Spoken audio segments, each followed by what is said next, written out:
Il y a beaucoup de personnes qui ne réussissent pas dans la vie parce qu'ils n'ont pas su honorer leurs parents. La parole de nos parents peut avoir un impact. Les paroles de nos parents ont un rôle, un très grand rôle à jouer dans notre bénédiction financière. Vous savez, il y a des personnes, la Bible déclare « Honore ton père et ta mère ». C'est le seul commandement qui est suivi d'une promesse. Aujourd'hui, quand nous parlons de l'honneur, c'est pas juste donner comme ça de l'argent à ses parents, mais respecter ses parents, les mettre à la place où ils doivent être. Il y a beaucoup de personnes qui ne réussissent pas dans la vie parce qu'ils n'ont pas su honorer leurs parents. Donc, si vous voulez vous inscrire à mes coachings, si vous voulez vous inscrire à mes cours, que vous savez que vous n'avez pas honoré vos parents, que vous ne respectez pas vos parents, je ne pourrai rien faire pour vous. Rien du tout.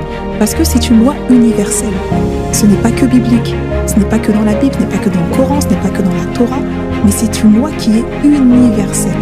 Quelqu'un qui n'honore pas et qui ne respecte pas ses parents pourra être le plus grand investisseur, pourra avoir des biens immobiliers un peu partout, pourra avoir des grandes entreprises, être le meilleur businessman. Mais à un moment donné, il y a quelque chose qui va bloquer.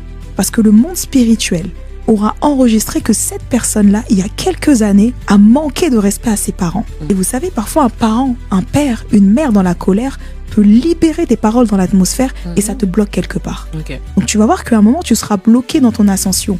Pas parce que tu n'as pas eu une bonne éducation financière, pas parce que tu n'as pas su économiser, pas parce que tu n'as pas su investir, mais tu n'as pas su honorer tes parents. Alors oui, la parole de nos parents peut avoir un impact soit positif ou soit négatif sur nos finances.